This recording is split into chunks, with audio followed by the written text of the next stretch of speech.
Medyo matagal na nga din yung huling beses na nakapag-upload ako ng video na mayroong mga kasamang mga alahas at this time nga ay meron nga ulit akong gagawin.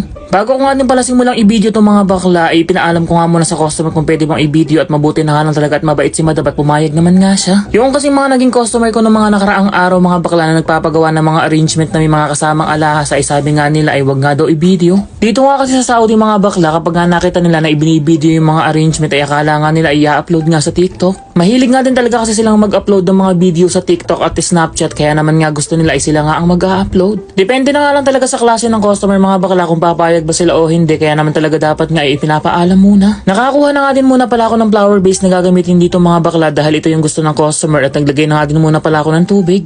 Dito naman sa loob ng flower base mga bakla ay nag-request nga si madam na lagyan nga ng mga dahon ng masanjana itong loob kaya naman nga naglagay din ako. Katulad nga ng lagi kong ginagawa mga bakla ay binabasa ko na nga muna pala yung floral foam bago ko nga siya ilagay dito sa may flower base na gagamitin ko. Ito na nga yung alahas na regalo ng customer at para nga maitayo ito sa bandang gitna ay gumamit ka ako dito ng bamboo stick para nga maidikit. Nailagay ko na nga itong set ng alahas dito sa may gitna nitong ating arrangement mga bakla at ngayon naman nga ay nagsisimula na akong mag-fold nitong mga roses na gagamitin ko.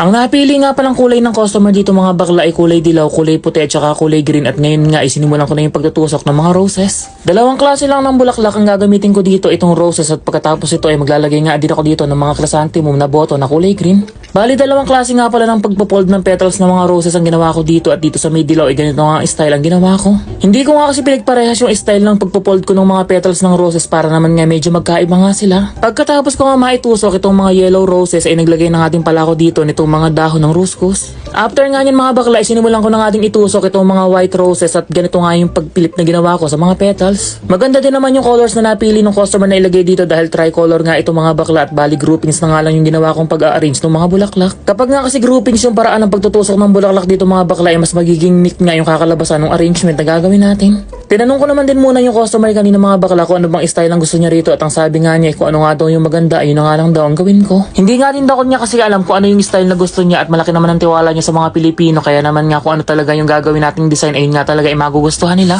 Pagkatapos ko naman nga maitusok itong mga white roses ay naglalagay na nga din ako dito ng mga dahon ng solidago. After ko naman nga maitusok itong mga dahon ng solidago ay sinimulan ko na nga din ang paglalagay nitong mga chrysanthemum na kulay green na button. Nag-complement naman lahat ng kulay na napili ng customer dito sa may kulay itim na lagayan ng alahas kaya naman nga talagang bumagi nga sila sa isa't isa. Diyos ko mga bakla sana all na nga lang talaga ay nagko-complement at bumabagi sa isa't isa anak ng tutsa. After ko nga mailagay lahat ng mga chrysanthemum na button ay siningitan ko pa nga ng mga dahon ng solidago lahat nga ng mga bakante na nakikita ko. At bilang panghuli naman nga mga bakla at para nga magkaroon ng kahit konting accent itong ginagawa nating arrangement ay naisipan ko nga idagdag dito itong mga sanga ng bunga ng dates na napulot ko noong nakaraang araw. Nagagandahan din naman nga kasi yung mga customer at nagugustuhan nga nila yung design mga bakla kaya naman nga kapag nakakita ulit ako sa daan ay sigurado nga kukunin ko nga ulit. At eto na nga mga bakla at pagkatapos nga lang ng 10 minuto ay natapos na nga natin itong arrangement ay pinapagawa ng customer talaga naman nga nagustuhan nga ito ni madam. At ayan lang mga bakla at magkita-kita pa ulit tayo sa mga susunod ko pang mga videos. Yun lamang po, salamat!